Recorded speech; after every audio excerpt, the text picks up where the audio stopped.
Welcome back. So I was going to make this video yesterday, and there was just a little bit of news that came out yesterday that I wasn't able to record this video. And so I wanted to get into it today, talking about Ryan Timms. And, obviously Timms is in the headlines here right now. He just won the biggest race in sprint car racing, the 64th Knoxville Nationals, $195,000 to win. At 18 years old, he was the youngest pole sitter of all time in the race and the second youngest to win the race in the 64-year history.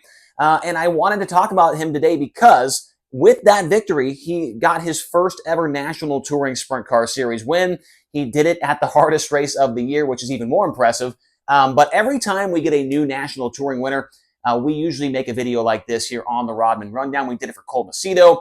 We did it for Travis Aarons. We did it for TJ Stutz as well. And we'll do it again today for Ryan Timms. So for Ryan Timms, he's been racing with a National Touring Series for about 3 years now, ever since 2022. He's been running a 410 sprint car for a little bit longer than that. We'll skip down here just real quick. He is 18 years old, obviously, we mentioned that, so very young for a National Touring winner. He has 220 career 410 sprint car starts, and that is starts even outside of the Outlaws and High Limit Racing. His first ever 410 race came at the Tri-City Speedway in Pontoon Beach, Illinois in 2020. I believe that was with the MOA Sprint Car Series. And so in just 5 years' time, this young kid has already gotten to this point to where he's won the Nationals. He's won a National Touring Sprint Car race. So when it comes to the two big series, up here at the top, with High Limit Racing, he has 44 career starts with the series, 14 DNQs where he did not make the show, 3 top 5 finishes, and 7 top 10s. On the Outlaw side of things, he has 72 races with them, 23 DNQs, 7 top 5s, and 18 top 10s. The totals between the two National Touring Series, 116 races, 37 DNQs, 10 top 5s, and 25 top 10s. Now, why did I include the DNQs in this video? Because I feel like, to become a World of Outlaws or a High Limit winner, it comes with a lot of headaches along the way, a lot of failures, a lot of times where maybe you were close, or maybe you just didn't, you were off for a while. You didn't make a lot of shows because the competition is obviously so tough. And so I feel like to add that into the mix here, I feel like it shows that he did have his struggles for a long time. He missed a lot of shows on his way to becoming a National Touring Series winner. And in those times, we talked about Cole Macedo. His video, he had like 10 or 11 different car owners that he ran with to get to the point of winning one of these races. That is not the same for Ryan Timms. He's only ran 4 cars against the 2 National Touring Series. The one he's ran with the most, obviously, is his family-owned number 5T. He ran 79 races in that car against the Outlaws or High Limit, mostly the Outlaws. I don't think he ever ran. Maybe he did run. Yeah, he ran a few races with High Limit in the 5T. The Shane Liebig number 10, he's ran 31 races in that car. The Hefner Racing Enterprises 27H, he ran that for 4 races last year at Eldora Speedway. And he also ran 2 races in Guy Forbrook's number 5 at the Huset Speedway. So only 4 cars he's ran to get to a win in the National Touring Series. Everybody thought that if it was going to happen, it was going to happen in the family on 5T, but it did not, and he got close a lot of times. And that's what I'm going to talk about down here. Don't mind how it looks like I was riding this with one shoe off and it was kind of fading off to the right a little bit. It's all right, guys. So this is not a channel where we have perfect handwriting and perfect grammar and all that stuff, right? If you've watched this before, you know how it works around here. But here are some of the close calls for Ryan Timms in his career. On August 27th of 2022, the second career race that he ever ran against the Outlaws at Red River Valley Speedway in Fargo, North Dakota. The night before, he ran at River Cities, but his second career start, he ended up second in the A-Main to Carson Macedo. He didn't lead any laps. I think he started third maybe or fourth and ran second. So his second ever race. I mean, the hype was real for Ryan Timms. We knew that he was going to be good. And his second career National Touring start, he ends up on the podium.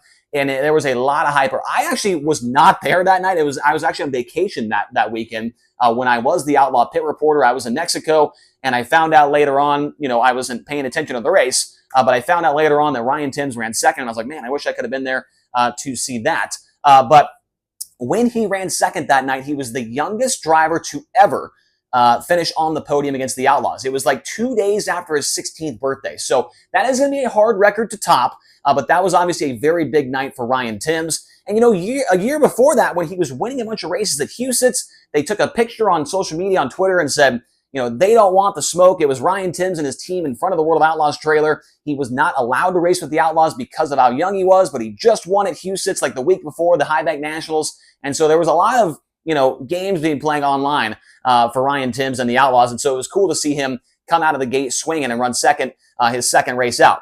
Now, just a few days later, on August 8th, make that September 8th of 2022, during his 7th career World of Outlaws start at the Silver Dollar Speedway in Chico, California, he led 18 laps of a Gold Cup night prelim, and he would end up running second to Kyle Larson. So just 5 races after the one where he ran second before, he ran second again. And this was before the Gold Cup was a split night. This was the full field against each other when the Outlaws came to town there in 2022.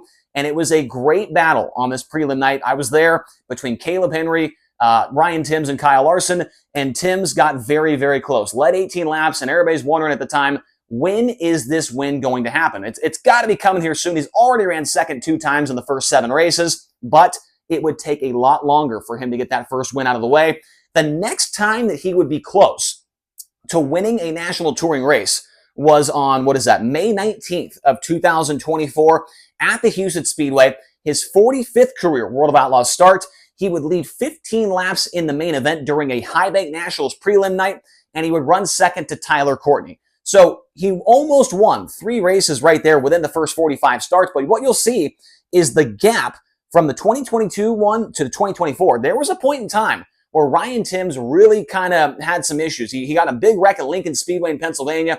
He was hurt. Then he didn't really run well in the sprint car very much, and he would miss shows left and right. Many of the DNQs right here, the 23, are during that time span when he just it did not seem like anything was going right in the sprint car. Then he went and ran midgets for a while, was successful in that endeavor. But there for a while, he was a non-factor fill when he showed up to a sprint car race, and then he would start to get back going he would get back going the right direction. Then also last year in 2024, October 8th, at the I-70 Speedway in Missouri, it was his first ever start in the Liebig Motorsports number 10 and his first ever start at the I-70 Speedway. And I-70, if you aren't familiar, that is a huge racetrack. It's a half-mile racetrack, super wide. It gets very, very slick and kind of spotty as far as the moisture goes. A tough track to get around. And it was his first start behind the wheel of a new race car. Guess what he did?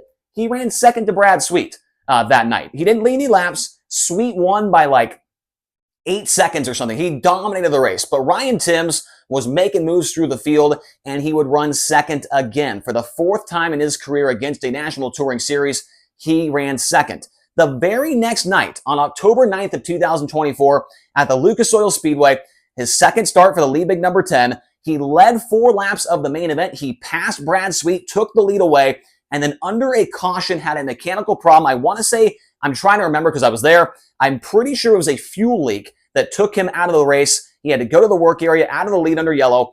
He came back out and ran 9th in the main event. So he went to the tail, came all the way back to 9th after leading the race. That was another close call for Ryan Timms winning a national touring race. And then it comes down to last weekend on August 9th of 2025, the Knoxville Raceway, his first career A-main event appearance at the Knoxville Nationals. He would lead all 50 laps and get that first ever national touring win. And that is where we are at now with Ryan Timms. I mentioned it on the High Limit Room podcast with Brian Walker and Tony Laporta. If you don't watch that show, make sure to check it out on Flow Racing's YouTube page.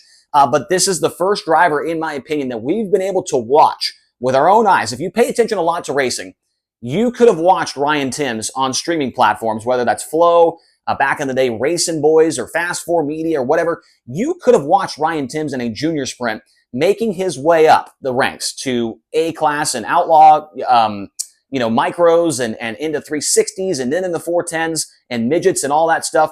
You could watch his career progress all the way through his racing career on streaming platforms. And now for him to get to the big stage and win the Knoxville Nationals, I can't think of another driver that's seen that kind of success that we have watched, so to say, grow up in front of our eyes on streaming platforms. It has been incredible to watch the progress of Ryan Timms. Obviously a very good midget driver as well, but now he is a force to be reckoned with in the sprint car as well. Has been extremely good in that number 10 car here as of recently. and it's awesome to see a new winner in national touring competition, a future superstar of the sport that wants to stay in sprint car racing, it sounds like, and hopefully that is the case for Ryan Timms. So let me know your thoughts in the comment section below. By the way, I will be leaving and heading to the West Coast tomorrow, but I will have a video out here on the channel, so stay tuned for that. And then the next video after that, I'm not sure when it will be because I'll be traveling around going there with High Limit Racing on the West Coast. So leave your thoughts in the comment section below, and we'll talk to you guys again here soon on the Rodman Rundown.